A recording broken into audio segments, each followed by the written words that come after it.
tried to free your mind, Nia, but I can only show you the door. You're the one that has to walk through it.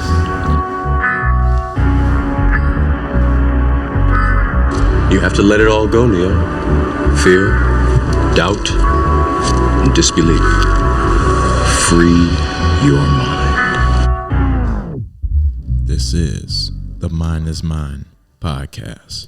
What's the word, ladies and gentlemen? It's your boy Houston, back with another episode of the Mind is Mine podcast, episode 13. I got my boy Ronnie. What was the last name, my man? Amiyn. We're doing something a little different this time around because every guest that I've had on previously, I've known for a substantial amount of time. And if anything, I just met Ronnie. We've come across each other on a few occasions during some open mics, but nothing more than that. So honestly, this is just cold turkey and, just shooting the shit and seeing where things take us and sparking that conversation. But right off the bat, I just want you to introduce yourself and what all you do, what all do you bring to the table in terms of you organize, you are considered an activist as well to some people, and also you do spoken word. So I definitely want you to touch on a little bit of that. Okay. All right. Yeah. So my name is Ronnie Amiyn. I am an organizer here in St. Louis. I'm with a few organizations. Two to come to mind is the organization that I work for called Freedom Community Center. And for that organization, I am the outreach practitioner. The organization itself exists for the purpose of reimagining safety in terms of how we respond to harm and violence. We want to build a movement of survivors in the city, within our community, who will come together and develop alternatives to addressing that harm and violence. We support survivors of harm, meaning we cultivate conditions that are conducive to healing, safety, and reconciliation. Someone can say that, hey, I'm impacted by harm and I need support. I don't want to call police, but I feel unsafe. And what we would do is intervene in the harm, put them in a place of safety, and determine the pathway of supporting them on their journey of healing and recovering from the harm. But the unique thing is that we also support those who are responsible for harm, helping them understand the agency in their harm, the impact of the harm, and developing a true pathway of accountability, which should include reconciliation and repair with those whom they harm. And we also work to build power in our community. So with the organization, I am the outreach practitioner. I am also a mentor for young men within some of our programs. And I am also violent intervention staff. One of the people they call when something's going down and they need somebody to go intervene. So with that organization, I've been with them about 3 years, and I'm also with an organization called Black Men Build. And Black Men Build exists to encourage Black men to take more responsible roles in our communities and our households, and really transforming to meet this pivotal moment in history. That's nationwide, isn't it, too? Yeah, okay. Yeah, we have it's a nationwide organization, but we have a chapter in St. Louis. So we have about 8 official hubs right now, but we have affiliates in circle cities. So what I mean by circle cities is that one of our programs is to facilitate men's circles where Black men can talk about issues that impacted their life and get supported by other Black men. And there are cities who don't have a hub right now, but they host circles. So they are part of our network as well. So I facilitate the men's circles here in St. Louis. So that's among the things that I do. Yes, sir. Hey, that's beautiful. That's beautiful, man. If anything, I want to get straight into, you said the Freedom Center, correct? Yeah, Freedom Community Center. Freedom Community Center. Okay. Let's dive deeper into that because I believe that it is Domestic Abuse Month, correct? Yes. So if anything, that's a good topic to talk about. Yeah, absolutely. So the reason why you got into there, is there any story behind like domestic abuse in your life that wanted to, you wanted to help others because you've been a part of that road, or is it just out of the kindness of your heart? Nah. I wish that it was just out of the kindness of my heart. But there are many people who know my story, but my story includes some very traumatic events in my own life. being the son of parents who struggle with addiction, in some way, shape, or form, it showed up in our lives and our households, but that had an impact on my trajectory and my environment. And I made some decisions based off of what I had experienced in life that kind of led me down a dark path, being the victim of violence, being the victim of sexual violence, and being the victim of communal violence, interpersonal violence. I had worked. I felt like being that I didn't have the coping mechanisms to deal with life's issues and understand that this is just aspects of life, I really tried to mute part of myself that hosted like compassion and empathy and understanding, because I felt like the world didn't give a fuck about me, so I should give a fuck about the world. And I started to adopt dysfunctional thinking that I seen exhibited throughout my community. And that led me to a path of creating harm, whether that was selling drugs to women with children, and engaging in harmful things such as robbery. And that's the thing that led me to prison at 19 years old. And when I went to prison, I stayed there for 44 years. 44. I said 44. I left out at 44. I stayed for 25 years. But in the beginning of my journey, I understood that this isn't the path that I wanted for myself. I understood that as a man, I was grossly inadequate. I understood that I've departed so far away from who I naturally was. And it was like one of those real wake-up calls for me. And I worked to get reacquainted with myself, my natural self, and address some of those cognitive distortions, man, that caused me to view the world the way I did and engage it the way that I did. And I had mentors along the line, along that pathway, mentors that I found in prison, people who I consider to be upstanding dudes, you know what I'm saying? And it would be hard for people to understand, but there were some very good brothers that I found in prison that took the time out to mold me, to nurture me, to guide me, to mentor me, and help me acquire the tools and the skill set that would allow me to exit prison better off than when I entered.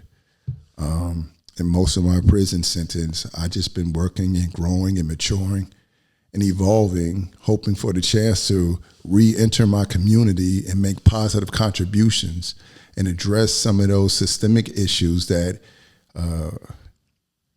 create the conditions where harm happens in our community, and also help repair some of the damage that I had done to my community. So that's one of my greatest motivations, knowing that I had contributed harm, imposed trauma on the lives of other people. And so it is my responsibility to now dedicate my life to addressing some of the hardships that we find in our community. That first of all, I want to appreciate you. I appreciate you for sharing that and feeling safe in this space to share that. Yeah. And if anything, that's inspiring as well, because the first guest that I had, he spent most of his life in prison as well. And he's talked about a lot of his trials and tribulations, the reasons why he went, and the things that he learned and how he came out as a better man. And I can see the same thing with you as well. And I can only imagine how 25 years can put you in such a state of reflection and being a hermit in a way, and just looking back at your actions and your motivations and also your emotions and your thoughts that went into the things that you've done before in the past, but also how you can change in the future. Yes, sir. So what were some of those biggest lessons that you learned in prison, you feel, that you really stuck with you today? Like something like really specific or overall broad? There are a number of things. One of them was centered in how I treated, viewed, and interacted with women. Prior to my entry into prison, I had adopted belief systems that were so toxic and harmful about women. And being away enabled me to reflect and dig deep, because I have a little sister, and one of the things that hit me hard was that I wasn't there to be the big brother that I had prayed to be when I was younger. Being raised till I was 10, I was the only child, and I always wanted younger siblings. And then I got a little sister and a little brother, and I wasn't there to be the big brother that I desired, and I worried about them a lot. Knowing what I had experienced in life, I had hoped that they not have those same experiences. And I just worried. And that worry caused me to reflect, like when my little sister experienced some of the things or treatment that I had given women when I was coming up. Would they be viewed the same way? You know, I came in an era where, well, let me first say that part of my mistreatment was because of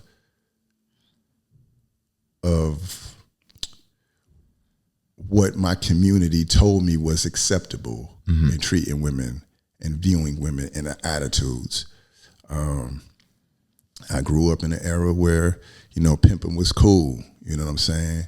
And most of the men that I've known in my life demonstrated that women were only to be used as vessels for pleasure, to get something out, and that you didn't really open yourself up to women, because if you did, you open yourself up to be a sucker or to be played with. Yeah. So yeah, we don't. They call it a simp nowadays. Yeah, simp. Yeah. And then that was reinforced by that era in hip hop where I was greatly influenced. The bitches ain't shit but hoes and trick era, the Luke's era, the Luke Skywalker era, and all of that was poured into me, and I'm trying to emulate these figures and adopt that way of thinking, and I allow it to influence me in a way that I know I created harm in terms of how I interacted with women. But being incarcerated and having time to think and reflect, I realized that I didn't want to be associated with that way of thinking no more. I realized that I created harm. And now I can't be the big brother that I want to be, and my little sister's out there probably experiencing a little dude who thought and functioned exactly the way I did. And that bothered me. So, and I began to challenge some of my ways of thinking. I remember seeing a video.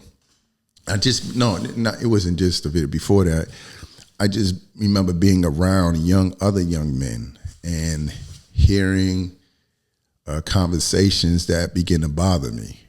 You know, it began to bother me because, you know, we were in prison and there was a acceptable way of dealing with women, being deprived from sex and women, right? So there was a lot of objectifying women, particularly staff. And I remember being in a jail, and I remember people used to say like very disrespectful things to one of the jail staff who was a female. But then I remember her son had gotten locked up, and I put myself in his place, and I said, what would I do if I was him? You know what I'm saying? How is this impacting him? And that was the first thing that was the first instance that I remember, like, damn, I know he's going through it. because I know I would. And there were other things that challenged my way of thinking. So I would say one of the first lessons that I learned in prison is that, you know, I was horrible toward women, and then I needed to change that. The second thing was that I was grossly inadequate as a man in terms of my maturity level, and I wanted to address that, and even how I engaged and interacted with people. I know that I was just emotionally so immature. I would give into anger real fast and act outside of that anger.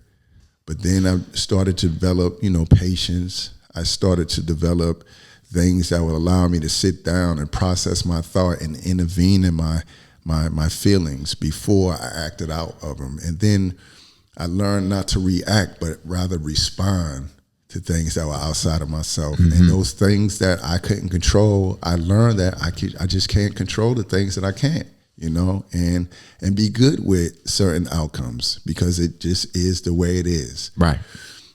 So those are among the first things. But one of the things that inform my pathway now is that I realize that a lot of people aren't like evil. You know what I'm saying? Like in jail, that's the place where bad people supposed to go, right? And I recognize that a lot of these people that I'm engaged with are good dudes. What happened? How did we get here?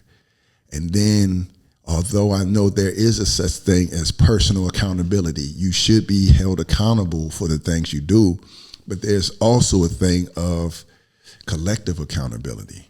You know what I'm saying? Yes. So when we know that harmful things happen in our community, as a community, we should ask, why are these things happening? And then I recognize a lot of this stuff is systematic. A lot of this stuff was by design. Yeah. So that began to wake me up and help me realize that because I was a product of this stuff, then I should now be tasked with the responsibility of being an agent for change. In that era in my existence, it caused me to cause hell for a lot of the prison staff. I'm sure they didn't appreciate this version of me because now I'm challenging this stuff. You know what I'm saying? So it's not just prison; it's bigger than prison. But since you on the first lines in front of me, you finna get this. You know what I'm saying? Yeah. So we begin to challenge the imbalance within the prison, the abuses in the prison as it relates to administration and staff. But you know, it kind of cultivated me and set me up to be an organizer in my community. You know? That's beautiful. That's beautiful. And I do want to touch on the first two stories because I see a connection, but also a relation. So growing up, my mom left at a very young age, around 8 years old. And at the time, I kind of pushed it away. You know, I was a young kid, really just in my own world. But later on, I saw how that impacted me and also my view of women. And I started slowly, when I became of an age and started dating women and really being attracted to women as well and wanting to go deeper within that route. I recognized that there was some anger and hostility from the departure of my mother, and that I held and that I projected out on other women through, you know, just looking at them as just pussy, honestly, just looking at them as a source of pleasure, looking at them as trying to fill a gap, trying to fill a hole that wasn't there. And that has taken effect in all my relationships. I've either been cheated on or I have done the cheating. I haven't been able to sustain a long relationship because of those feelings and all that I had bottled up and held within me. And like you said earlier, with emotional intelligence, that was part of it because I didn't know. There got to a certain point, I was like, why is this happening? Why do I continue to go through this cycle? And I realized that I did not have the emotional intelligence, but also when you think about emotions, when you think about feelings, that is the feminine quality. So not really having a feminine figure around, and all love and God bless to my stepmom. But obviously, you know, my stepmom is white. My mom is black. So there was definitely, not saying a disconnect, but, you know, it's just being reminded that this is a mom figure, but not the mom figure. Especially when every day I get told that people that know my mom, I look exactly like her. So So it definitely definitely hit me in the heart a couple of times every time I would hear that, because, you know, I look like her, but she's not around. And I held that anger and that hostility for a very long time. And 2020 was kind of the breaking point where I recognized and realized that I can't keep going on this route. You know, I made mistakes since then, but nothing like anything that I've done before, because I've recognized what needs to be healed, and I put myself on that path. But one thing I recognized as well is that it took a toll on my patience. You brought up patience and how you were able to control your anger and rather than react, you respond to certain emotions. And that's something I've been working on as well. I've never been an angry person. If anything, it's more of conformity and trying to conform with what other people want me to be, because I didn't have that emotional intelligence to figure out, okay, what am I feeling? How do I feel about certain things in my life? And how can I, you know, not only pinpoint those emotions, but also work through those emotions and form my own life and form my own way of free thought. And I've struggled with that. I've always conformed to the ideas of people. And like you said earlier, the views that we have towards women still haven't changed much. If anything, I feel like it's getting a little worse, especially in the hip hop community today. How we just glorify money, drugs, women in a very degenerate manner. That's the best word I can say. And every time I hear that, it takes me back into that place where I was, and I recognize that, okay, I have two little brothers as well. What are the example that I want to hold for my little brothers? What are the example that I want to hold for the youth? Do I want to be macking? Do I want to just be chasing that little feeling and that pleasure? Or do I actually want to make a change in my life? And, you know, I'm blessed to figure that out at 25 years, but I definitely look back to the years prior and know that I've done people harm, all because I've been hurt. And to bring up what you said and also what I'm talking about, that hurt people for sure. And, you know, I still am trying to find my way in terms of my own feminine energies, and I'm creating now. I have my podcast. I have my poems that I'm writing as well. I've never gotten into poetry until now. Wow, straight up? Yes, sir. I thought you've been an artist. No, I actually hated speaking, writing, and reading. And come to find out, those are now my strong suits. Reading, I'm still working on. I gotta get there. I gotta work on the consistency when it comes to reading. Same thing, man. Yes, sir. That was my biggest challenge, because I knew that my growth and evolution and my deepening and expanding relied upon what I had consumed in terms of reading, literature, and so I just made myself read. I just had a difficult reading. I had a difficult time reading when I was younger. It was difficult for me to focus. I felt like I had dyslexia. I'm not certain. I've never been diagnosed, but I strongly believe that I had ADHD or whatever is similar to it. Yeah, I was diagnosed with autism, so I did not. Yeah, man, I could not focus. I could not sit still, but also that brings me up, and we can touch on it a little later. Like you said, with the system and how messed up things are systematically. I see that in the education system as well. But definitely a story for another time. We'll get back to that. That's a whole different rabbit hole. But continue what you were saying. My bad for interrupting. Oh, no. I appreciate the conversation. We're in a conversation, so yes, sir. I love to exchange. But it was just difficult for myself. So I had forced myself to read.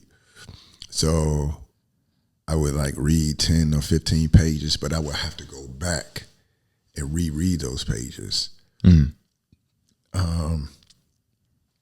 To pick up the information, and every time I did it, I of course pulled out more information, but that's just a pattern of my reading, and I have to, make myself read today. But I understand the importance of it, and I am a huge proponent of literacy, and challenging those things within the educational system that doesn't provide real opportunities for our young people, or doesn't pour into them in the way that they deserve. When the school system can only boast a 13% or 14% literacy rate, then that's something's wrong. You know what I'm saying?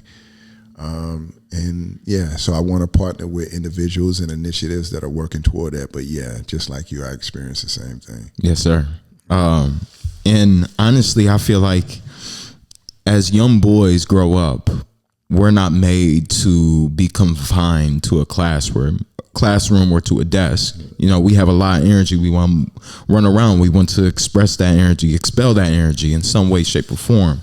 However, one, we're not taught how to expel that energy and what it could be used for, but also, we're just cooped up in that little space the entire time. And some teachers get upset why we daydream and why we're not paying attention is because we're not made to just sit down and be completely obedient throughout the entirety of the day, 7-8 hours a day, and that reflects on whenever we get out of school, we go straight into work, and it's the same schedule pretty much. And also an interesting fact that I learned is that the same people that design schools also design prisons as well. All of this stuff is so intertwined and connected, and it's just strange. It's not strange, let me say that. It's not strange that prisons and everything associated with prisons can also be seen in schools. If the same structure, buses, all of that, authority. But also what I would add to the list of the things that you had made mention of is that, there are not a lot of, and we should learn from both male and female. Yes. But there are not a lot of strong male figures in school. Yes. Establishing that it is cool, it is all right for us to dive into books. And with therapy too, as well. Yes. So there's so many things, man, but when we talk about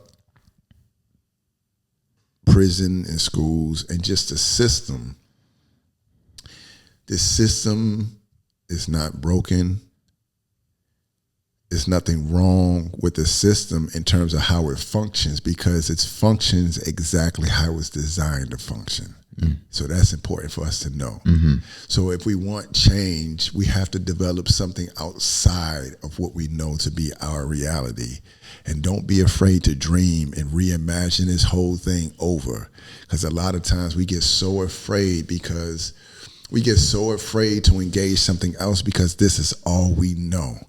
But this doesn't have to be this way. It hasn't always been this way. And it can be something different tomorrow.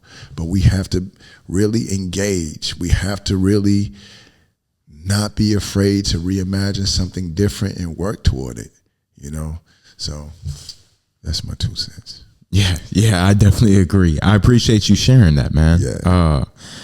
And one thing I've learned, I've known this for a couple of years now, but it's really setting in on my past experiences and what I've learned in school, because school was tough for me until middle school, high school, and that's when I really started to excel.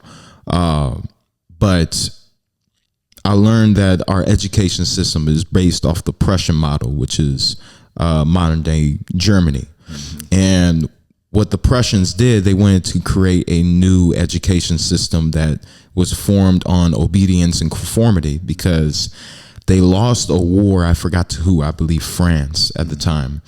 And a couple of philosophers came together and they said the reason why we lost this war is because our men aren't obedient and haven't conformed to what this nation stands for, and we need to indoctrinate that into their minds. So they created this education system that is built on obedience and built on conformity, so we can have a stronger nation and protect towards that nation. And then later on down the line, Horace Mann, along with the funding of the Rockefeller Foundation, came together to build the education system of what it is now, to build a nation of workers and not thinkers. So, and that kind of correlates to the prison system as well, and how it piggybacked from the Civil War and Reconstruction, and just using that as another facade for slavery. Yes. Yeah. And it's so beautiful when people begin like to really wake up, right? And like unplug from the matrix and just see things for what they are, and understanding the systems. Like we just function in day to day, and we just think that this is how things are supposed to be. But when you realize that these are all social constructs. These are all social constructs, and these belong to political systems that were born in the minds of some men. And we understand terms like, or learn terms like capitalism and all of that, and everything that comes with it. And we start to wake up and realize that we are no more than products. Like we are no more than products or cogs in somebody's wheels, consumers, and products in consumers. And we are cogs in somebody's wheel. That awareness helps us to better navigate. And it doesn't mean that we would be totally free from the confines of this thing, this matrix, but it makes us easier to detach and maneuver and function, and better prepare to fight and resist it, you know?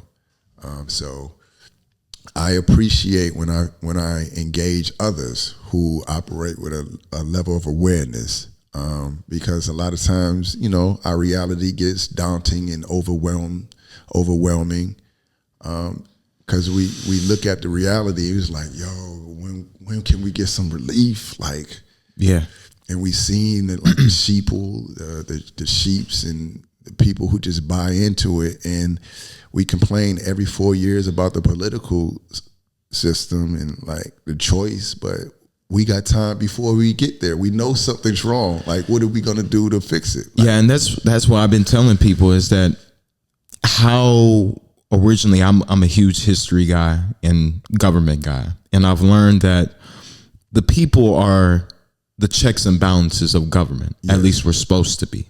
That's how it should be operated in terms of a democracy. Now we're just agreeing upon options that don't have a good direction at all, but you know, we have conformed to this idea that year after year after year, time and time again, we're just giving our power away to, whether it be governments, whether it be billionaires, whether it be corporations, and corporations are continuing to buy up each other and becoming a monopoly, and we're failing to recognize that. We're taking part in the military industrial complex as well, as much as government is. And we're not really taking the time to study and recognize what's really going on here. So my thing is that it's okay to say that neither option works. It's okay. And not just the option, recognizing that there are more options. Recognizing more options, and we get stuck thinking that this is the only thing. No, it is not. And sometimes the first or second or third decision is going to hurt a little bit. You know what I'm saying? For sure. But I promise you will get more closer to the desired result when you detach yourself and recognize that there are more options, and really choosing what is in accordance with your conscience. You know what I'm saying? Yes. Because now it's like what is often leave by a woman who is My bad. Yeah, if it's a little tricky if you don't do it right in the. Oh nah, that's cool. You're perfect. Yeah, now. It's like a woman who is battered or experiencing domestic abuse, right? Mm-hmm. Some women don't want to leave because this is also their safety net. You know, this is the thing that they're used to, and leaving means going to the uncertainty of tomorrow. So they continue to subject themselves to the abuse because they don't know what's on the other end. And that's just how we function politically as well. Like, no, it's promising. At least you won't be getting abused, you know? So we have to, I think, adopt a different mindset and be brave enough to make a different decision, whether that's a political candidate or a different way of living in life. So that's where we at. That's where we at with the organizations that I'm a part of. Imagining something different in terms of responding to harm and violence and building power in our community. And that's where Freedom Community Center and with Black Men Build, you know, causing brothers, man, to just think outside of the idea of manhood that we're often fed, you know. One of our values, we have a values pledge, and there's 5 values, and one of them is that we're transforming to meet the moment and not be afraid to transform, not be afraid to be something different or to access those different parts of our humanity that is often suppressed because of our environment and our experiences. So we are working, man, to meet men and challenge men to be different, but also work to organize men and mobilize men in the direction that our community needs. So that's politically, socially, emotionally, and every other part of our existence. I definitely agree. And that's why I build Mine is Mine. Because not just with the podcast itself, but through creativity, you know, the biggest thing that I stand for is elevation of consciousness, and how consciousness is the source and is the center. Once you elevate that, you elevate everything around you and everything within you, especially. And through Mine is Mine, exactly what it says, Mine is Mine, free thought, being able to think and guide yourself rather than allowing the powers that be outside of you to guide yourself. You need to come. You need to come. We just had an orientation. You need to come. Yeah, that was our second values pledge. Our second values pledge is we are critical thinkers. Bro, you just popping them all, bro. Yes, sir. You're popping them all. Yeah, man, I would love to. One thing I've learned lately is that community can make the difference. I've always wanted to, especially at the start of my spiritual journey, is for sure, is that I became alienated around a lot of people because they weren't connected with the newfound values and the newfound perspective that I had. So either I had to just kind of push them to the side or cut them off completely. And here in the last year, I've just been connecting with so many people. You know, my roommate, he's on the same type of time as I am. And it's great to be surrounded by somebody like he is. And a lot of I don't know if you saw that I was with a group of people.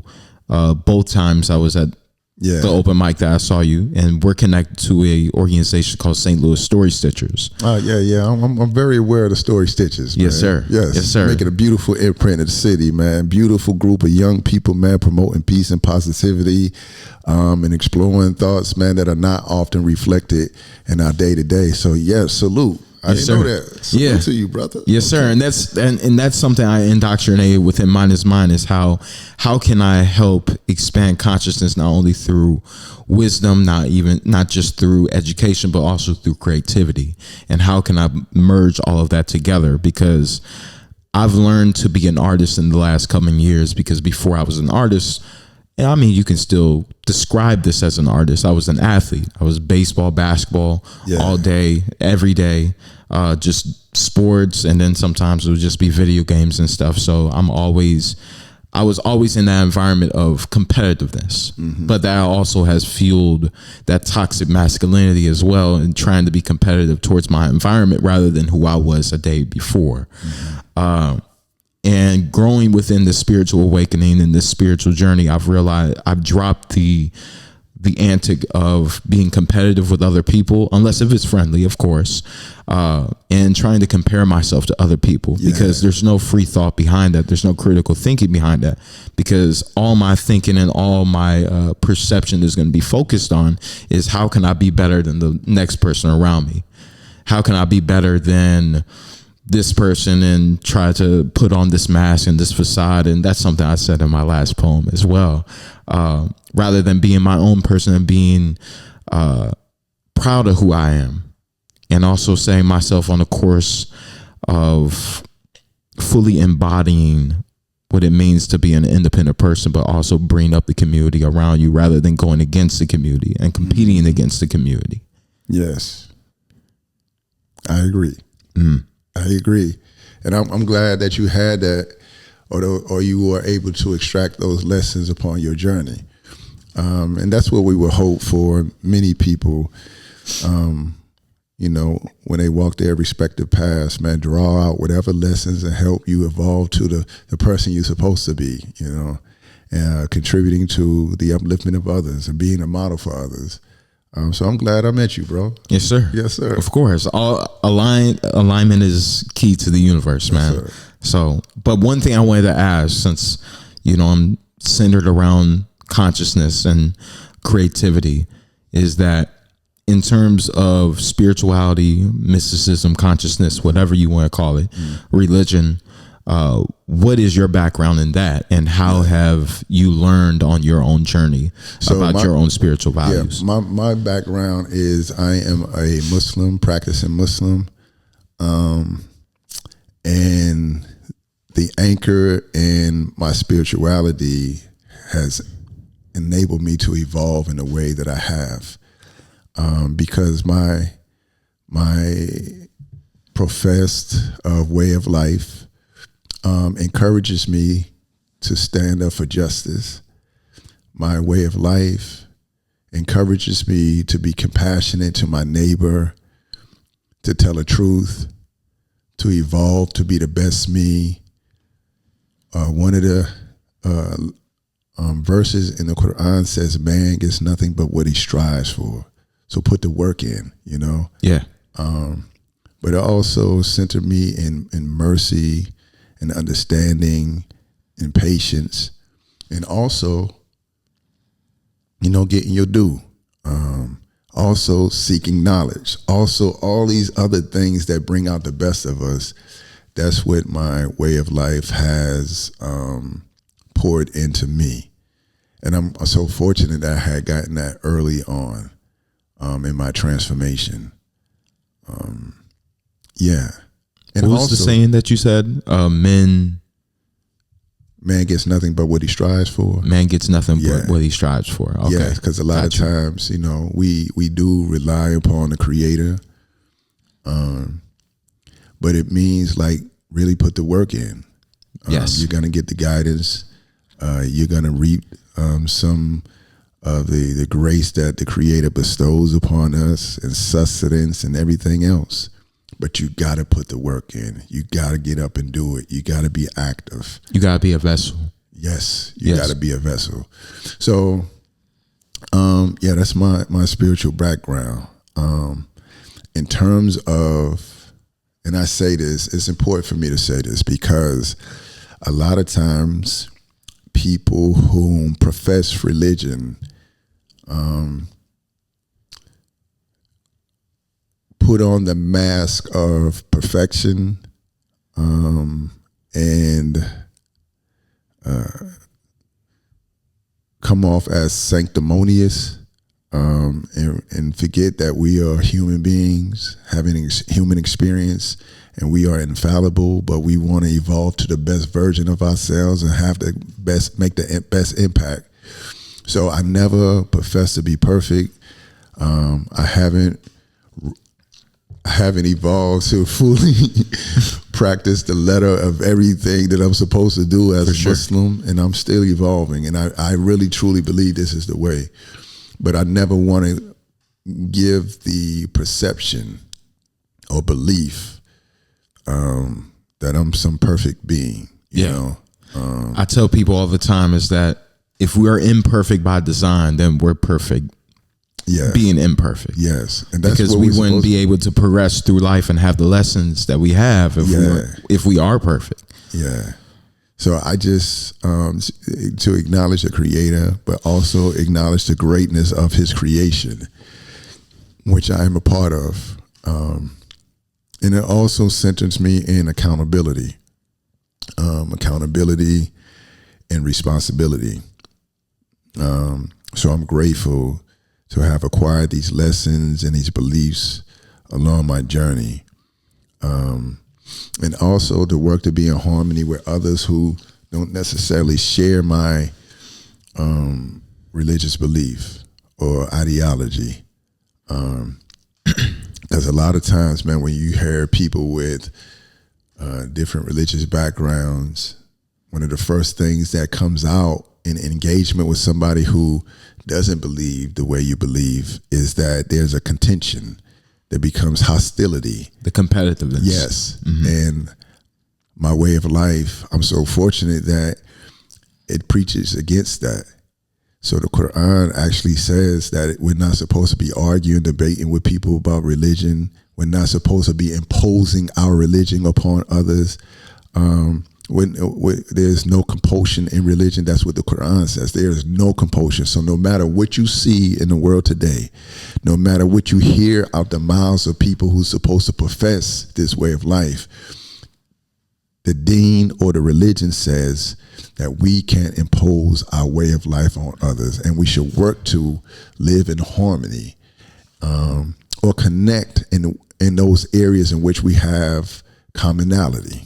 Because a lot of times we focus on the things that are different, and we fail to see the commonalities, those things that we can work on. So with the number of churches, with the number of synagogues, with the number of masajid or mosques in the city, homelessness and homelessness should be solved. The crisis of homelessness should be solved. Yes. There shouldn't be nobody going to bed right now with an empty stomach right now, right? If we all lived accordance to the tenets of our faiths, you know? So, and if we collaborate, the point was if we collaborated in the way that we should. So, yeah, that's my spiritual background. And I hope to really embrace the fullness of what it is that's expected of me in terms of my profession.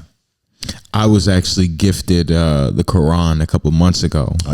And word to what we just talked about earlier, you know, I haven't been the best disciplined reader. Yeah. But I've been needing to dig deep into that. And one of the biggest things that I want mine to be, and this is the end goal, is to help replace the current education system that we have, not only here in America, but worldwide. Yeah. And completely restructure the way that we look at education, how we teach our children, and how we help pave the path for our youth. Mm-hmm. Because if anything, it's more based on manipulation, competitiveness, capitalism, and consuming rather than creating and actually going out on your own journey and figuring things out for yourself, and also putting what you've learned to the test, that effort that you brought up.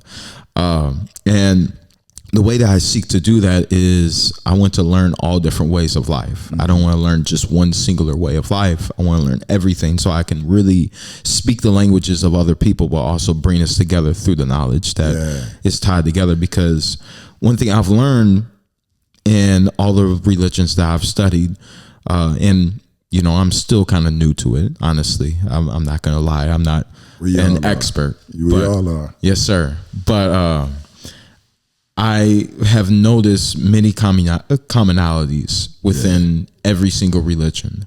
But the problem is that, like you said, we try to have that competitive mindset. And I think that's a product of what capitalism is too as well. And how we become consumers is that we're in a world that is based upon competition, where one person is always going against the other. One company is always going against the other.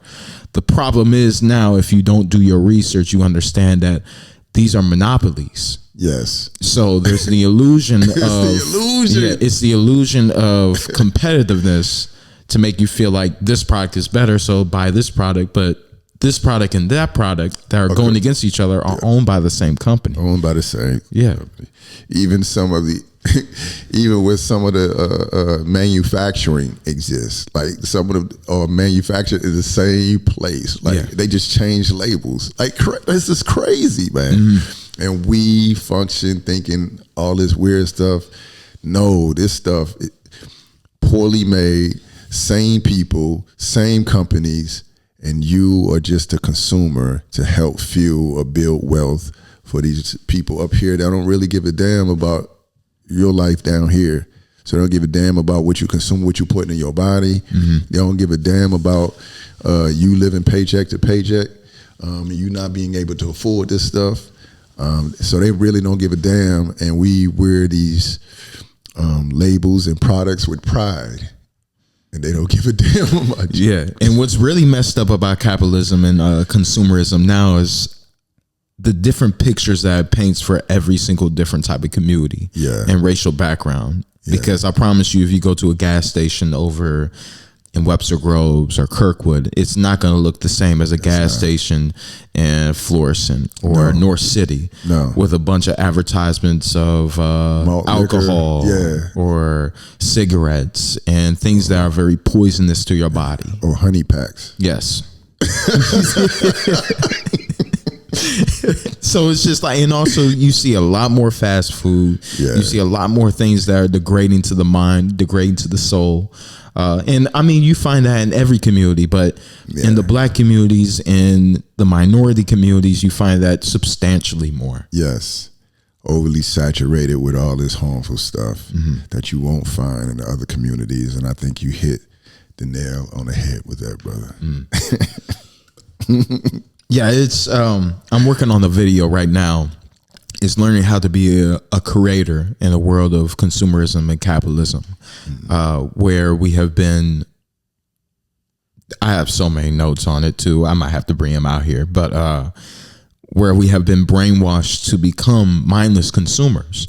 And there was a decision that was made, I think it was back in the 1500s, I believe, where governments were thinking about how can we best make but best make profit and really build up our nation in class all around. And they had a choice between being spiritually sound but broken poor, or being rich, wealthy, but also not really focused on spirituality at all. So if anything, instead of trying to find a balance of being profitable, being wealthy, making sure that the community is straight and that we're growing as a society along with strong spiritual values, it became either or. And I think that has reflected on capitalism today, is that it's not coming together to share ideas and create something beautiful. It's competition. It's one choice or the other. And that's exactly what it was designed to do. And it's going to keep on going that way. But I'm grateful that there are people who are like really waking up. But there's always been a group of people who are just aware and, bucking the system. There's always been that. But I'm hoping for more.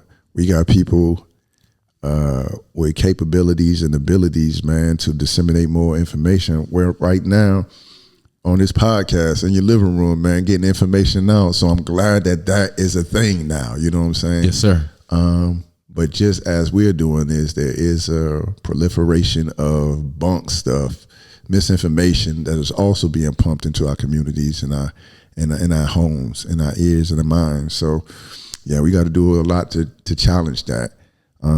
But I'm optimistic when I meet brothers like you, or introduced to platforms like this.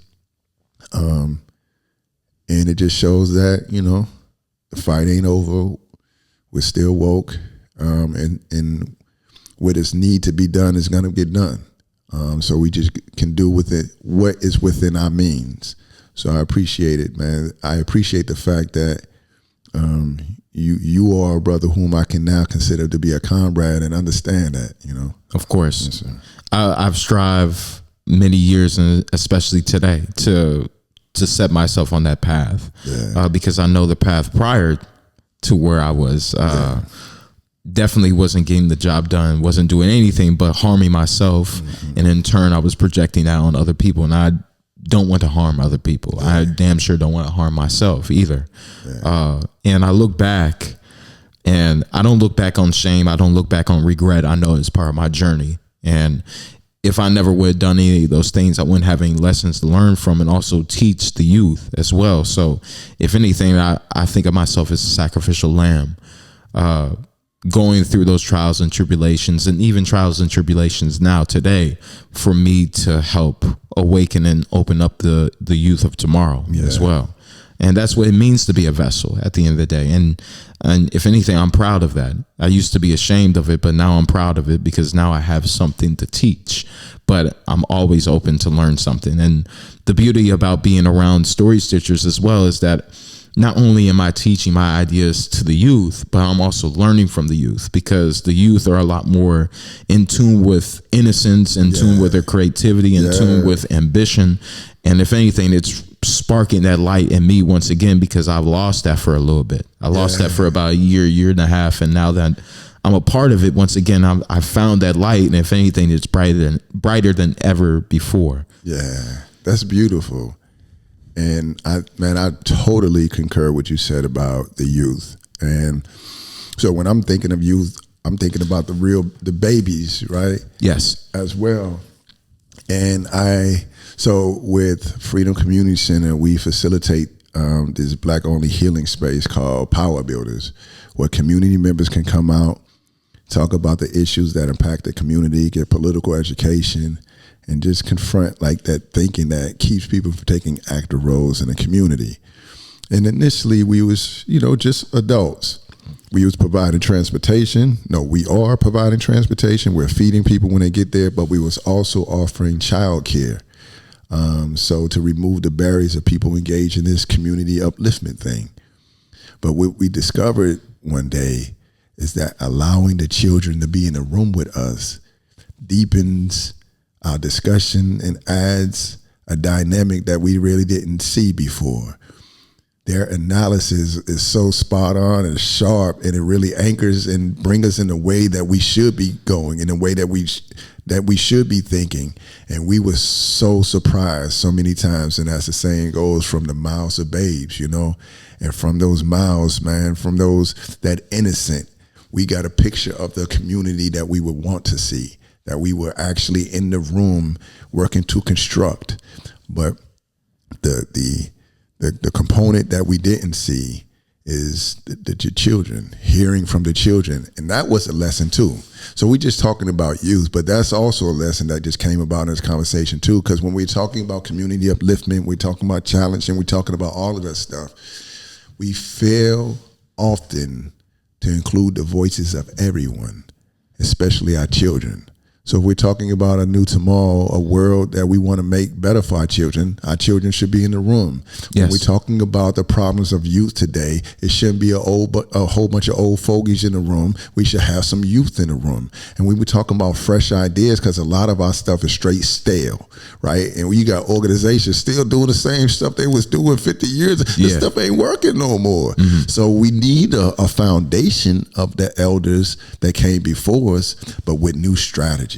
Right. And that's the issue with the education system too, as well, is that we're relying on outdated mindsets and outdated structures to teach our kids. And if anything, we've been at a standstill since the 90s, since the 80s, and nothing has really progressed, honestly. Yeah, it's just getting worse.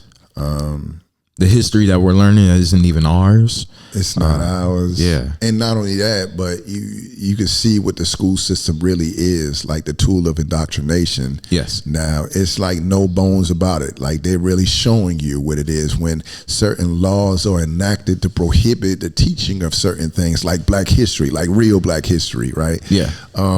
Like they are enacting laws to make sure that the kids don't learn truth. Like where else are they supposed to learn it? Yeah. So we learn what the school system really is. We know what the people really believe about us, and we see the system for. Well, that's the point I was about to make. That's all. It's just too funny. Yeah. I think one of the biggest issues too, in terms of like Black history in schools, is that it will never, like I've never seen past, well, before the 1600s. Yeah. So they start with slavery, and then that's where we're going for, Yes. rather than what we were before slaves. And you know, it's funny at this point, but it's true, where everybody is like, we were kings back then, and then I mean that's true. Yeah, to a degree. Yeah, yes, to a degree. but also it's just like there's a lot more hidden nature about Black history that only doesn't just derive from Africa, but it derives all around the world. All around the world. Greater contributions to civilization, and to realize the true contributions of people of African descent, or what we call people of African descent, to culture and civilization. That awakening, then you begin to really not understand the hurt or harm that was done, but you understand reality for what it is now. You're like, hold up, wait a minute. This is a different type of slavery that we're in now. It's mental rather than physical. Yes. So yeah, I appreciate that those points in which we just discussed. But yeah, we got some work to do, man. I'm glad that we doing it together, though. Yes, sir. Yes, sir. Yes, sir. Another thing, another piece of history, and like I said, I'm a huge history guy. I love history. Is that I go to, Cahokia Mountains over here, right? And how this area along the Mississippi was the biggest civilization in North America before, obviously, colonization came in. And that's one history that we need to learn, is that the ancestors, not only of our blood and also spiritually, who we were beforehand, but also the land that we live on. We aren't taught about the trueness of the land that we lived on. And when I go to Cahokia Mountain, I went yesterday because we're in the full moon and the energy is high today. I always pay respect. Always pay respect, not only to my ancestors, who I'm connected to, bloodline and spiritually as well, but also to this land and the ancestors that watch over me. Yes. And I try to protect this land as much as I can, because St. Louis is on very, very spiritual grounds, but a lot of people don't realize it. Yeah. I'm glad you brought that up, because a lot of times people talk about, seeing in binaries, right? But a lot of times when we talk about culture in America, it's just black or white, right? Yes. But sometimes we forget the gradations and shades in between. So I'm glad you brought that up, because I kept mentioning, people of African descent, but I'm trying to replace my language and speak more broadly and say indigenous people. Right. Yeah, and I don't like saying minorities either, because minor. I don't minor, and we're not minorities. Nobody's like no. So yes, indigenous people, and it's also including and acknowledging and uplifting the people who may not be from Africa, who also may struggle here and around the world, who had to fight and experience colonialism and imperialism and all the other isms. And not everybody who kind of looks like me or you came from Africa. Some people came right here. Yeah. So it's the acknowledgement of all of that. So I'm glad you brought that up. Thank you, brother. Of course, man. Of course. I'm trying to bring respect to all different communities, honestly. Absolutely. Yes, sir. But I do want to take a little detour, and I'm starting to recognize why you picked that album just by having the conversation with you, because of what Bob Marley stood for. Yes. And how he was a revolutionary absolutely. individual. And I tried to do the exact same thing. Now thinking about it, like I'm really trying to do the same thing to how he put activism in his music and his creativity. And that's exactly what I want to do with Mine Is Mine, along with education as well. But I want to go deeper into why you picked Bob Marley from your perspective. The same reasons you just articulated. No, all good. All good. Excuse me. So Bob Marley is one of my heroes. A lot of times when we speak of freedom fighters, we speak of the Martins and the Malcolms and everyone else. But often left off that list are brothers like Mr. Robert Nesta Marley and his contributions. And he was so much of a threat that they attempted assassination on him, which is true. But I believe they really killed him. I don't think he, like Dead Prez says, I don't believe, the cancer through the toe, through the foot, Dead Prez says, I don't believe Bob Marley died from cancer. 38 years ago, I would have been a Panther. They killed Huey because they knew he had the answer. So who said that? Dead Prez. Oh, okay. The hip hop artists. There's a group. They came out in late 90s. I know exactly who you're talking about. Who all was a part of it again? M1 and Stickman. Okay. They got a song called and from their first LP called Propaganda. Yo, it's crazy. You gotta listen to that song. Okay. Yeah, my dad he got me indoctrinated in all 90s, 80s hip hop. So that's pretty much the foundation of my music taste, and also 70s, 80s soul as well. Yeah, I've seen your record collection, man. Yes, sir. Fire for you. If you don't know, fire, yo. But yeah, I picked Bob because he also influenced me. So growing up, I'm from Boston originally. Oh, word. Yeah, okay. Boston, You a Red Sox fan? I'm not a sports fan at all. Okay, got you, because you saw the shirt that I was wearing. But I don't want no smoke at all, bro. But I got a lot of Red Sox gear just because I'm, repping the whole town. For sure. But I also grew up in New York. I grew up in Brooklyn. I lived in Brooklyn for about a year. So, okay. Yeah. How was that? It was cool. It was in my youth though, so I don't remember much. I remember going to school. I remember the neighborhood, and the culture is similar to Boston, East Coast city. A lot of immigrants, a lot of people from the Caribbean, multicultural, but systemic racism. Yeah. Similar cities. Boston is like a smaller New York. But raised on the East Coast, I was exposed to a lot of cultural things that people in the Midwest or down South don't really get to experience, I didn't know growing up, but part of my family is based in the Caribbean. But I was exposed to reggae and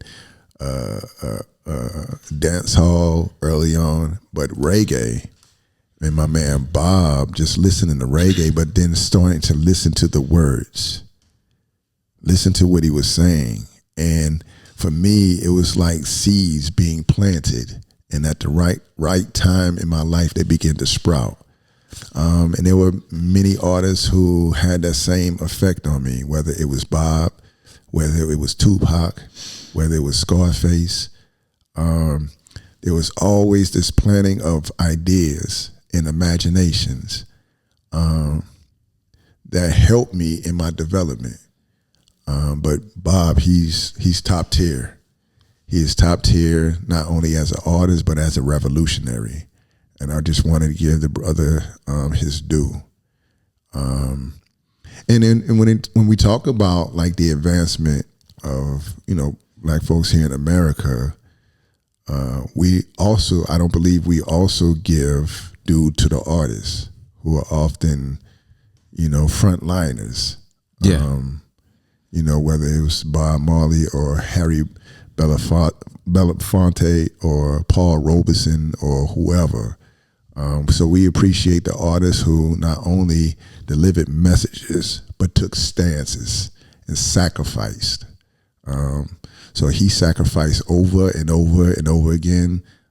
He also reminds us that, he's a man, but he should be acknowledged and uplifted because of his contributions. Yes, sir. That's why, conscious hip hop is very, very important, but it's not in the forefront of commercial success for obvious reasons, because, radio stations and record companies don't want to hear all of the awakening and bringing people into a state of mindfulness and a new perspective on life and questioning authority as well. That's why I love, I don't know if you listen to him, but Kendrick Lamar, who is very, very impactful with his words, and every single album that he has is just, talking about his perspective, but also wanting to enlighten people through their music. And if you're not paving the way for the youth, then what are you doing? Pretty much. That's kind of something that he reiterated, especially in this last album, Mr. Morale and the Big Steppers, and telling people that it's okay to be vulnerable. It's okay to go through something. It's okay to be a victim to generational trauma and curses, but also let this be a stimulant to break those curses. Yes. Yeah. I'm with it. I'm with it all the way. There's a new cat. He's not new. He's new to me, right? But he's been growing in his following and evolving in his creativity. And I just learned not only about him, but I learned that he was from St. Louis. This is his brother named AJ McQueen. The dude is phenomenal. Listen to me, man. Yeah, definitely send me some links. Phenomenal, man. I'm definitely gonna send you some stuff. Thank you. And with some artists, you could be like, you can see their strong suits and you can see their weaknesses. This dude has a consistent strength about this man. So I appreciate him. So any chance I get, I'm putting people on AJ McQueen. This dude is phenomenal. And in my mind, he's in a tradition of Bob Marley. He's not a reggae artist, but he's in a tradition in terms of consciousness and growth. Beautiful. Definitely send him my way. Absolutely. Because I'm all for new music. Absolutely. But yeah, man, I wanted to open up with the music taste for sure, because I did have a couple of questions for you in terms of because I met you through an open mic, and honestly, this has been a very free flowing conversation that I appreciate. I'm glad that we're in alignment here, and I definitely look forward to keeping in touch with you and actually getting involved with a lot of things that you're involved with, whether it be the Freedom Community Center, Black Men Build, and whatever else is in alignment for us. But one thing that I saw that, where we met is spoken word and poetry. And I want to know what's your background on that, how long you've been doing that, and what's the message that you try to portray? So I piss poets off when I say this. I piss poets off. I piss creators off, and my friends within the community off. But I don't regard myself as a poet, right? Okay. So I did, I thought I was a rapper when I was in my adolescence. Trying to be a rapper. A lot of people are trying to be that now. Yeah. And I used to I used to draw murals. I used to draw murals, and they used to have messages though, and I incorporate just a small poem in there. But I remember watching Showtime at the Apollo years ago, early 90s. And there was this young lady named Jessica Kilmore, who was an author. But she had wrote a couple of poems, and she hit the stage and won a few times because of her poems.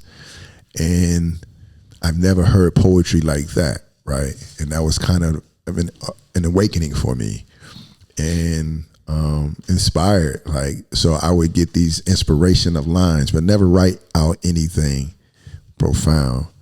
But I would write down some lines, and there was one time, and then I started watching Def Poetry Jam, and that was so inspiring, bro. That was like, people can really do this, you know? Seeing Erykah Badu, Mos Def, a young Kanye West. Straight up. Yeah, man. Yo, it was such a dope vibe. And watching movies like Love Jones, right? These was all inspiring things to me. So I began to, flirt with writing. And I remember I was in prison, and I spent a year in the hole. And I said, you know what? I'm gonna write a poem. And just an inspiration came to me, and I wrote it in a day. Most of it in a day, like the last few lines I had written some months later. And so I would write more. I would just write more, but that was the only poem that I had, like the full poem that I made, and that was like in the early 2000s. It wasn't until I was released. It was on my bucket list of things to experience in community, in society, is to go to a place where they're doing poetry, soak up the vibe, and maybe hit the stage, and ironically, we're talking about Word Up. Word Up was my first open mic, the first stage I ever hit. And I did my poem, the poem that I had written all those years ago in the hole. And then I just got ingratiated within the community, making friends like T-Spirit and Lewis Confliction. And then I started big shout out to Confliction. Yeah, big shout out. That's the bro. He gave me some wisdom. He's always because I just performed a poem this past Tuesday. And he was like, I know that what you're saying, like, you fully believe in. He's like, the only thing I really want you that I want to see is the conviction behind it. Yeah. And I was like, for sure. Dude, I didn't realize how real dope dude was. He's insanely talented. Yo, you got fingers, you got voice command. Hit Lewis Confliction on YouTube, and that dude is phenomenal. Yeah, like I didn't know. So I would see him on stage, and I was in awe of what he did on stage, but I didn't know about this other stuff. So I started being inspired by the poets I would see, and I started to write more poems. And I was appreciative of the fact that, being out and being in community, being an organizer, working to address some of the issues within our community. I was so appreciative of the people who curated these spaces of artistic expression, would allow me to come on the stage and engage in the community, whether it's spitting a piece and then sharing some information after it about some things that are going on, some initiatives that are going on.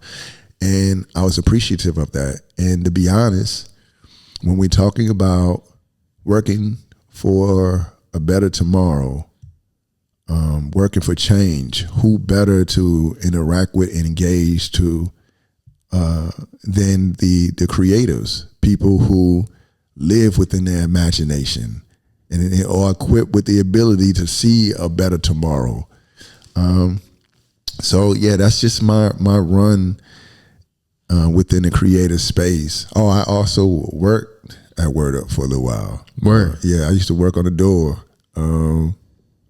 checking people coming in. So yeah, and I just want to give a shout out to all of the poets and creatives that I've met along my journey, the people who have inspired me, impacted me, uplifted me, encouraged me, embraced me, loved me. And them hearing me right now say I'm not a poet, it will piss them off. So I'm acknowledging that.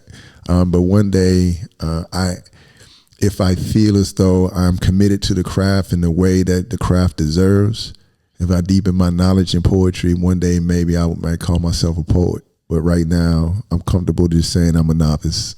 You're just experimenting. Yes. And I liken it to when I was younger. We used to watch those kung fu movies, right? Yeah. Come on Saturday morning, and then we would go outside and copy what we seen on TV, thinking we some kung fu masters and stuff. That's how I feel about poetry. I get so inspired, and then I emulate the people who inspire me. So it doesn't mean I'm a poet. It just means that you are. Yes, sir. Yeah. I like the way that you put that. Yeah. I like the way that you put that. And I definitely have to agree. I've performed at 2 Word Ups already. I've been to a couple. And after I did that first poem, I just felt so welcome in open arms. Yeah. If it wasn't solidified enough of me just walking in there and just listening and just feeling at home, it solidified itself when I actually got on stage and when I started to share my words and the sense of storytelling that I want to tell and how people accepted me and actually connected with the words that I was saying. And I realized that, okay, if I'm getting on stage, it has to be through meaning because I want to touch the community. I want the community to look to me as somebody that is actually speaking wisdom rather than trying to seek for attention or just doing this for clout. Yes. And of course that happens. I definitely felt a little bit prideful when I got up there, and after getting some claps and some snaps and everything, I was like, "Ooh, I like this." You'll see it too. You'll see transformation. People who are so petrified, and then next thing you know, after a while, they get this gust of confidence and air out, and for sure. I was just about to say the line. There's this comedian named Precious J. She's so dope as a comedian, but she, takes jabs at some of the poets, not like in a mean, real way. But she talks about the poets hit the stage and be like, when the wind blows. And this is a funny thing. And I was just about to do it, but if I did, I want to give credit to the comic genius, Precious J.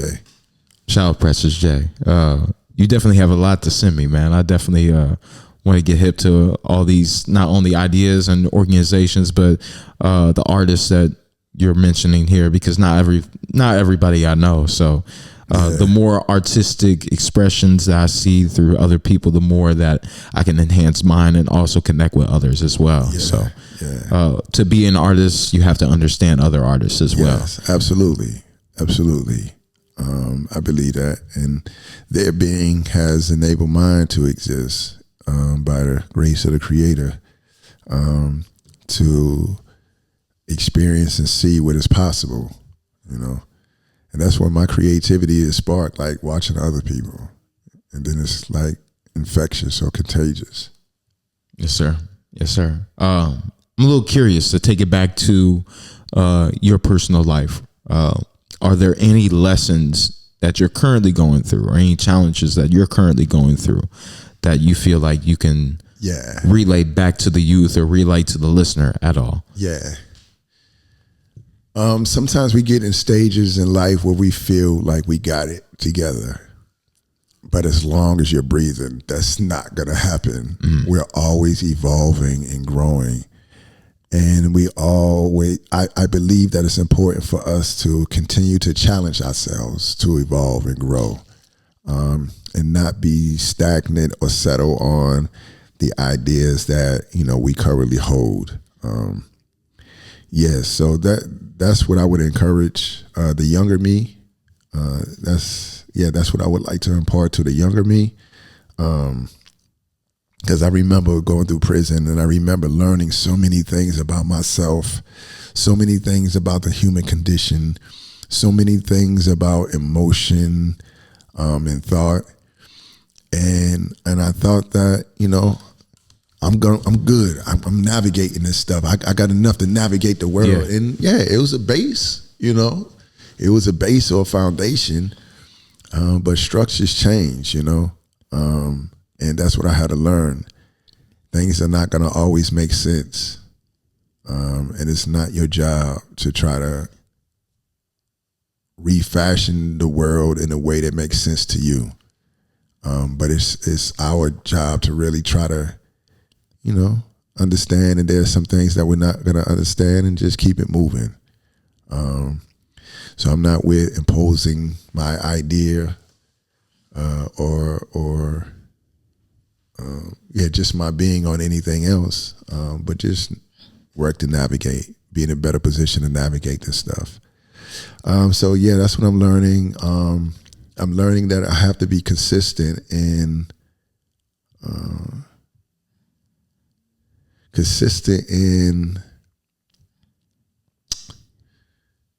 my, I want to say, maturity development, because a lot of times I'm challenged. I can't think of a term or word to use, but a lot of times that I'm challenged, and I experience things, but it's not until later on that when I reflect, I'm like, yo, I could have did something better. I could have said something better. I should have seen it from this point of view.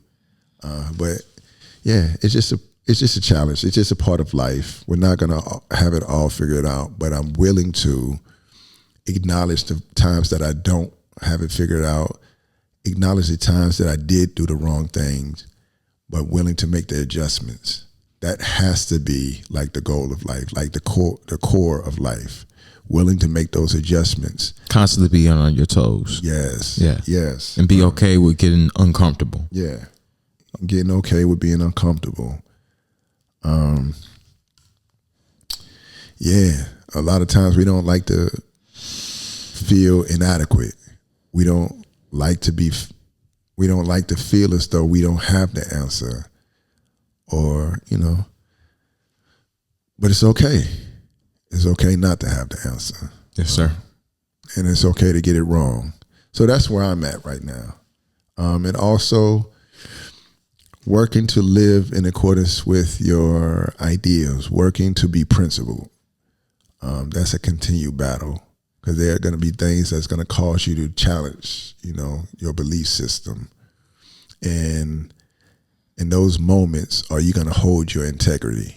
Because a lot of times we say it, a lot of people like, yo, I'm 100, I'm 10 tones down and blah, blah, blah. But oftentimes we fail in holding to our integrity, So just be cognizant of that and just work to be principled. I believe that the foundation, I believe that everything that I learned today is just a foundation for tomorrow. Yeah. I pray that I make it to tomorrow. Yeah. I'm confident I make it to tomorrow. Yeah. But when I do make it to tomorrow, I learned that everything that I've learned from the day prior is just a foundation for what holds for me that day. So I'm always in a constant state of humility. That's what it is. There it is. Yes, sir. There it is. Yes, sir. And I know what I know, but I don't know what I don't know. And I try to keep one foot in, one foot out, and remain balanced to, how can I use the knowledge that I do know, but also how can I continue to be open to knowledge that I don't know and knowledge that is still out there. And like I said earlier, being around the community has definitely opened the doors for more knowledge and more wisdom to come in, whether it's through poetry, whether it's through music, whether it's through just conversation. I'm constantly opening myself up to new ways of receiving and also distributing wisdom as well. Yes. So I definitely feel where you're coming from. That's dope. I'm so glad that you're there at 25 years old in the world, man. Yo, that's dope. Yes, sir. I wish that I had that, but we travel our own journeys. But there's so much promise, man, based off of where I've experienced today in this room at this time, bro. Thank you, man. That's love. That's love in abundance. I appreciate you. There's some times where I do get down on myself because I look back at like when I was 20, 21, and I look at, I could have went on this road, I could have gone this way, but I'm like, this is 4 years ago. Yeah. And if I continue to harp on those issues, that's only going to continue those issues. Yeah. I'm not focusing on the solution. I'm just focused on the problem. Yeah. And even worse is problems that took place 4 years ago. So if I'm so focused or feeling shameful or regret about problems that occurred years ago, then that problem still lives today. And I have yet to hone in on that healing and restructuring myself from that healing as well. That's dope. And my biggest lesson that I'm going through is embracing that feminine qualities within me, whether it's that receptiveness, that creativity, that ability to give and receive nourishment, and knowing what it's like to be nourished, because there were so many years where I went without that. I pray, and I'm very, very happy and grateful for my father and my stepmom and everybody that stood up for me and my little brothers, and also for the family in general, especially when we took that blow of my mother leaving. And I'm recognizing that the long-term karma and the long-term effects that I have because of that situation. And also, when she did come back around, while it was in an inappropriate manner, I definitely had a lot of rage and a lot of anger. And if anything, instead of being grateful for the opportunity to have that conversation and ask those questions and everything that I've been wondering what was going through her mind, and actually having that conversation, I had it more on anger and more on rage, and I wasn't able to really communicate myself in the best way because I didn't know how to. And if I ever want to have that conversation, along with conversations with others that are uncomfortable, or to help others as well, I have to get in touch with my own emotional intelligence and the ability to be receptive, and the ability to create new ways of problem solving, and how I can help solve problems not only for myself but for the community and play a part in that. But it means nothing if I don't step into that creativity and that receptivity, and also understand what I'm feeling, and also hold a space for other people to feel what they feel, and let's talk about it rather than feel and then react. Let's feel, take a step back, and then respond to it. Yes, sir. Like you said earlier. Yes, sir. So, that's what's up. yes, sir. But honestly, man, I don't really have much else. If anything, I'm very, very grateful that you came through, that we talked for a good hour and a half. Oh, that's what's up. Yes, sir. Yo, that was a breeze. For sure. For sure. It didn't feel like an hour and a half at all. But it's love, and I respect you, and I'm so glad that I met you. If anything, this was the first time I ever, just went with the wind and see where the conversation take us completely. And I'm very blessed that, I gave you the opportunity to come on, and yes, sir. I'm blessed that you blessed me with your experience, your experiences, and also your presence today. So thank you. Thank you for the conversation. Thank you for holding a container. Thank you for being courageous enough to do something new. Yes, sir. I consider myself to be extremely fortunate, just not to be here, but to actually meet you. You know what I'm saying? We've met, but I'm learning more about you, and I appreciate it, bro. Thank you. Yes, sir. Of course, we'll keep in touch. Yes, but going forward, before we close this thing off, I want to give you the opportunity to share how we can reach you, how we can reach the Freedom Community Center, how we can reach Black Men Build, and anything else that you're a part of as well. Okay. I will put it in the description box below when this is on YouTube. But go ahead, man. Yes, sir.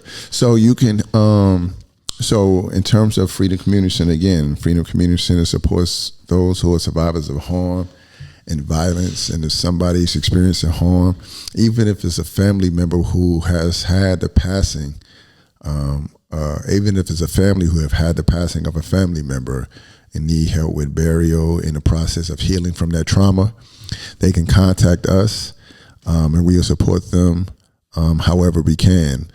You can hit us up. You can hit us up through our website. That's Freedom Community Center. You type that up.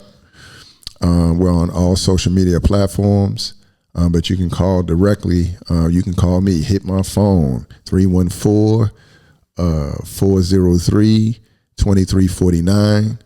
And we have our Power Builder space once a month where community members can come out and just talk about community, being community, this Black-only healing space that is so phenomenal. And we have that on the second Thursday of the month. every month, second Thursday. We won't have it next month though. The next 2 months, I believe. But we kick back off in January. The second Tuesday, 6:30. No, 6 o'clock. Yeah, 6 o'clock at 3108 North Grand. And if you need a ride, you can call me. We're going to send you a ride, send you a lift to and from. So we want to eliminate all the barriers. You're going to be fed good, but you also not going to only be fed sustenance in terms of food, but you're going to be fed something for your soul and your desire for a better tomorrow.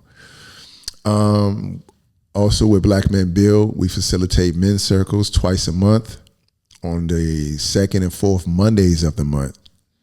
We facilitate these circles at 20 South Sarah. That's on the corner of South Sarah and Forest Park Drive. We doors open at 6:45, and it's a space where Black men can come and just talk and get supported by other Black men. It's a space where we can be vulnerable without the fear of our vulnerability used against us. It's not only a space of healing, but it's also a space of accountability, because as we become more familiar with one another, we can encourage each other to be better fathers, better husbands, better community members. And it's also a space of networking, because we hold space where we can identify what we're all doing in our respective lanes and lights, and try to determine how we can support one another, So it's a beautiful space. And again, if you have questions or desire to come through, you can come through. Just come through the address, no registry, but you can hit me up with my number. Again, that's 314-403-2349. And every third Saturday of the month, there are these things called the OVP Kickback. OVP is the Office of Violence and Prevention, office of the city, St. Louis City, and they have a cohort called the CVI cohort, which is Community Violent Intervention cohort, and it's a collection of agencies and organizations that are working to make St. Louis safer, and we collaborate with one another. And the third Saturday a month, we have these OVP kickbacks where community members can come out, get resources, just have fun, and kids can come out, be safe, and play. But we have them in different places around the city. But you can definitely tap into the Office of Violence and Prevention website, and they'll give you a schedule of where we're having these kickbacks. And also Black Men Build, we have our Warrior Roundtables. We have these on the first and third Mondays of the month, and we host these at 2006 East 8th Street in Soulard at 7 o'clock. And this is our local political educational space where we talk about policies, politics, and just what's happening in our city, and work to raise our political awareness, and it's a space where we sharpen one another. And also community members that have organizations, initiatives, they can come and we'll give them space to address the attendees. And we enjoy the community. Again, that's a space you're going to get fed to. You're going to get some good food, but we're going to be building with one another. And lastly, Black Men Build, the national organization, we host once a month mass calls, where that's about political grounding, talk about initiatives that are happening throughout the country. Every mass call, we're focused on a particular topic, and we have guests come on. We had Mutulu Shakur come on before he passed away. Those who don't know, Mutulu Shakur, ex-Panther, stepfather of Tupac Shakur, who was in prison for decades and was released. He came on. We had Sekou Odinka. He's a freedom fighter. We just had Cornel West on the program. So we had these giants come on, and we talk about some good stuff. And we also have what is called Theory Thursdays. That's our national political call. We have hundreds of brothers and sisters around the country, man, come on and build with one another. I think we had, what's her name? She's running for president. I think I know who you're talking Dela about. Cruz, not Stein.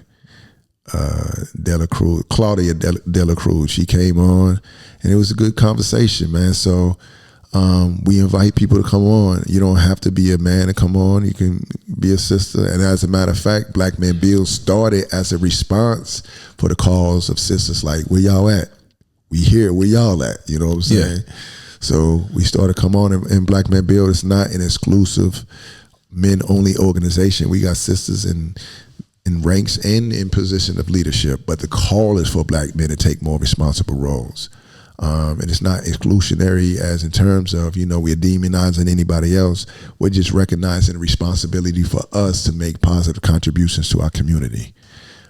So yeah, that's what I have. I know I'm forgetting something, but it is what it is. It will come to mind for sure. Yeah. But I appreciate you sharing that, man. Thank you, man. I definitely need to tap into everything, especially Black Men Build. I definitely felt a resonance with that because I've grown around mostly the white community, especially when my Black parent wasn't around much. So connecting with that community has been long overdue. Yes. I have been through Word Up, through Story Stitchers, and through many different instances. But if anything, I'm making up for lost time and wanting to connect with that community greater than I ever had before, and also connect with my ancestry as well. And I feel like this is a stepping stone towards that. So I appreciate you sharing that, man. Yeah, we appreciate you. We appreciate you. We welcome you with open arms. Just not as a Black person, but recognizing your humanity. You know what I'm saying? So we're going to connect on all levels. So yeah, I appreciate you, bro. That's who we are under all the skin, all of the identifications that we're just human beings. Yes, we're spiritual beings having a human experience right now. So that's how we come together, and that's how we truly grow on that recognizing that. So is there anything else that you wanted to share? Yo, I'm 50 years old, right? And I'm getting old. And I was like, yo, I can't. I love the conversation, but I got to go pee. Yeah, man. Next time if I have you on, if you ever need to go to the restroom, I got one of those. I'm not one of the houses that doesn't have a restroom. We got to go in the outhouse. So, but yeah, man, to wrap it up, the goal of Mind is Mine is to help enhance and elevate consciousness worldwide, no matter what your background is, no matter what race you are, no matter what your religious or spiritual background is. If anything, it's about bringing people together. In this case, it's through creativity, it's through conversation, it's through wisdom, through knowledge, and exchanging ideas and words and thoughts, and really getting in tune with our emotions. That's the lesson that I'm in, and realizing that it's not just about the mind, but it's about the mind-body connection. And you think with your heart and feel with your mind, not just think with your mind and feel with your heart. So you got to do it in both ways. But at the end of the day, elevation of consciousness is the key. That's how we come together. That's how we bring about this new earth. And one step at a time. And we got to do it through individual work, individual effort, as we talked about earlier, but also collective effort. And without further ado, I hope everybody has a great night. It's love and blessings. And just know that I'm praying for every single one of you if you're going through something. And Domestic Abuse Month as well before we close this off. If you're ever going through anything at all, please, I definitely want to work on being a source of not only wisdom, but just a helping hand, honestly. So if y'all are ever going through anything, please reach out to me. I'm sure it's the same with Ronnie here as well. Absolutely. And then educate yourself on centers and other resources that are willing to help and are going to welcome you with open arms as well. So without further ado, once again, I hope y'all have a blessed night. Love and blessings to you, and we out of here. Hey, thank you for staying after the YouTube video. Be sure to like, comment. It's important to share your voice, and subscribe to my channel. There should be a video on the screen. If not, then there's something wrong. But follow me on social media, Instagram, X, whatever it may be. Also, check out my blog in the description box below. Other than that, my name is Houston. I hope you have a great day. Namaste.